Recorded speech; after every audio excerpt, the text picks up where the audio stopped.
Hi everyone, Dr. Mancini here, and I want to follow up on our presentation last week on overcoming emotional addictions. Now, as you guys know, I do the work the same as you, so what I'm sharing with you is my own personal testimony, which I would say is probably one of the biggest breakthroughs I've had over the last 2 to 3 months, and I want to share with you to tell you that I'm on the same, I'm in the same place you guys are. So, talking about emotional releases in the years in the past, I would train my body really hard because my mindset would always be pushing a little beyond what I think I could do.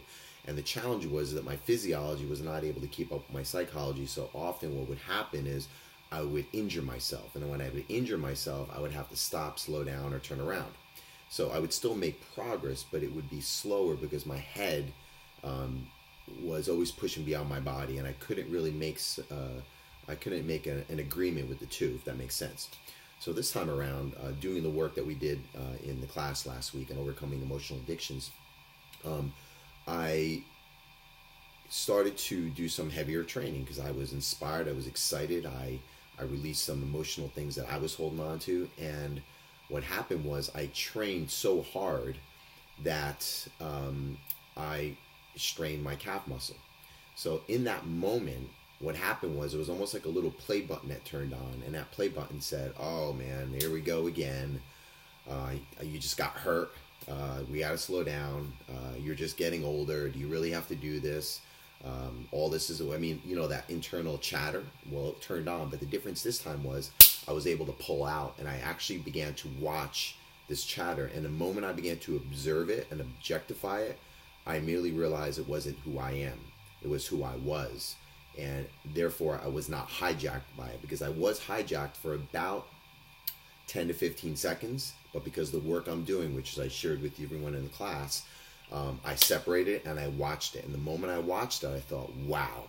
Now, a couple things happened. Not only was I able to watch it, so it wasn't who I was, but I was able to be more objective in finding out what in the world just happened. Well, what just happened was my physiology wasn't able to keep up my psychology, number one. Number two, I realized being in an open focused state and objective and not hijacked and being caught up in the emotions, I realized that because of my intensity, I did a specific kind of training multiple days in a row because I wanted to continue to push. Because again, my mindset, my spirit, my energy was fired up from the work I'm doing that, again, I shared with you in the class. So what I came to realize was, objectively, by creating space, was now as I move forward, I am not going to do the same thing at high intensity over and over and over, because I need to allow those muscles or those areas of the body to adapt.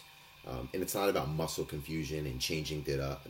Nothing about that. It's about when you push your body in one linear force dynamic, you will hit threshold. Now, if you don't back up, turn, go to another angle, you're going to hit threshold. And in this case, it was always a strain, a sprain, an injury, and for me, it was a calf spasm. So I assigned new meaning, which is what also we had talked about in the class. I assigned new meaning to it because in the past, that meaning was not good. The meaning now was, wow, okay, good. I now know. Don't be consecutive in my bombarding of a certain body area if I'm going to do it, because what I did was I started doing some sprints, really high intensity sprints in a parking lot, much bigger arena than I usually do because I was excited. But what happened? Boom, I got a calf sprain. Backed up, I changed my training, and you know what? My calf is about 75% better, and it was just 4 or 5 days ago. And I'm going to get back into it, but I'm going to change it up now. So, bigger picture. The moment the tape plays, the old pattern, the goal is to separate yourself, watch that pattern, watch it go by, and ask yourself, what can I learn from this experience? Now, you can't do that when you're stuck in it, when you're hijacked by it. But when you're doing the work that we talked about in the class, which is creating space, watching the emotion, going back to your breath, and observing and asking, what is it, like a coach, a teacher, or a parent, what is it about what just happened that I can learn from? In order to do that, you have to emotionally attach from it. To emotionally attach, you have to come back to your breath. You have to get back in the present moment. When you get back in the present moment, you're going to feel some things come up. That's not who you are. That's your old pattern, your old conditioned body. So, bigger picture, observe patterns that you often go into. Don't get pulled into it. And if you do, try to pull back out as quick as possible and notice the chatter, the sub-vocalizations, your triggers in your body. And then when you become an observer of it, you start to detach from it. When you detach from it, you're able to create some space. When you start creating some space from it, you start seeing multiple possibilities. When you see multiple possibilities, you break through to the next level.